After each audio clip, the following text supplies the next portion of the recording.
ചിങ്ങം 1 മലയാളക്കരയ്ക്ക് പുതുവർഷപ്പിറവി. പഞ്ഞക്കർക്കിടകം മാറി ചിങ്ങപ്പുലരി പിറക്കുന്നതോടെ സമൃദ്ധിയുടെയും ഐശ്വര്യത്തിൻ്റെയും ദിനങ്ങളാണ് ഓരോ മലയാളിക്കും. കാർഷിക സംസ്കാരത്തിൻ്റെയും ഓണക്കാലത്തിൻ്റെയും ഗൃഹാതുര സ്മരണകളാണ് ഓരോ മലയാളികളുടെയും മനസ്സിൽ ചിങ്ങമാസം ഉണർത്തുന്നത്.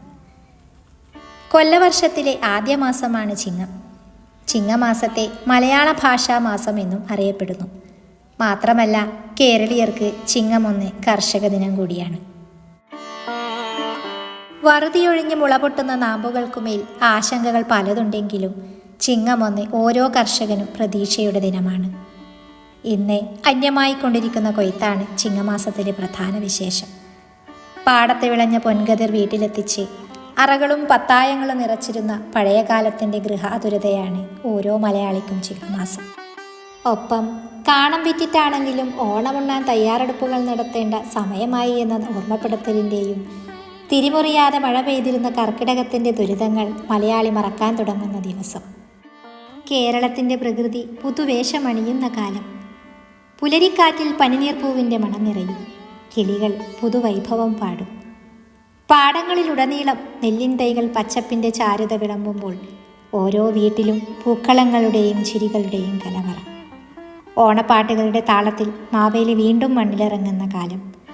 ചിങ്ങം പിറന്നാൽ പിന്നെ എവിടെയും പൂക്കൾ കൊണ്ട് നിറയും. സൂര്യൻ ചിങ്ങൻ രാശിയിലൂടെ സഞ്ചരിക്കുന്ന സമയമാണ് ചിങ്ങമാസം. മലയാളി സങ്കല്പത്തിലെ ചിങ്ങമാസം വർണ്ണങ്ങളുടേതാണ്. തുമ്പയും മുക്കുറ്റിയും തുടങ്ങി പുഷ്പിക്കുന്ന ചെടികളെല്ലാം മാവേലി തമ്പുരാനെ വരവേൽക്കാൻ അണിഞ്ഞൊരുങ്ങുന്ന മാസം. ചിങ്ങമാസം നമ്മെ പഠിപ്പിക്കുന്നത് ജീവിതം നിറയെ നിറങ്ങളാലും സ്നേഹത്താലും സൗഹൃദത്താലും അലങ്കരിക്കണമെന്ന്. ഈ ചിങ്ങമാസം നമ്മുടെ മനസ്സുകൾ പൂക്കളങ്ങളായും ജീവിതം ഒരു ഉത്സവമായും മാറട്ടെ. സ്വർണ്ണവർണ്ണമുള്ള നെൽക്കതിരുകൾ പാടങ്ങൾക്ക് ശോഭ പകരുന്ന കാലം. വർഷത്തിൽ എല്ലാ ദിവസവും മറ്റുള്ളവർക്ക് വേണ്ടി അധ്വാനിക്കുന്ന ഒരു വിഭാഗത്തിന് വേണ്ടി നീക്കിവയ്ക്കപ്പെട്ട ദിവസം. നമ്മുടെ നാട്ടിൻപുറങ്ങളുടെ ഹൃദയമിടിപ്പ് പോലെ നിലകൊള്ളുന്നവരാണ് നമ്മുടെ കർഷകർ. മണ്ണിനോടും ഭക്ഷണത്തോടും പ്രകൃതിയോടുമുള്ള അവരുടെ അനന്തമായ സ്നേഹത്തിനും പരിശ്രമത്തിനും നന്ദി പറയുന്ന ദിവസം. കാലം മാറിയാലും കർഷകൻ്റെ തൊഴിൽ മാറിയിട്ടില്ല. ഇന്ന് നമ്മൾ കഴിക്കുന്ന ഓരോ അരിയണുവിനും ഓരോ പച്ചക്കറിക്കും പിന്നിൽ അവരുടെ വിയർപ്പിൻ്റെയും പ്രയത്നത്തിൻ്റെയും കഥകളുണ്ട്. ഇന്ന് ഈ കർഷക ദിനത്തിൽ നമുക്കും ഒരു മാറ്റം കൊണ്ടുവരാം. വീടിൻ്റെ ഒരു കോണിൽ ഒരു ചെടി നട്ടുപിടിപ്പിക്കാം. മണ്ണിനോടുള്ള ബന്ധം വീണ്ടും ശക്തമാക്കാം.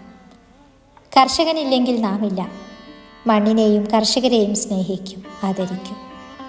എല്ലാ കർഷകർക്കും ഹൃദയം നിറഞ്ഞ കർഷക ദിനാശംസകൾ നേർന്നുകൊണ്ട് നന്ദി, നമസ്കാരം.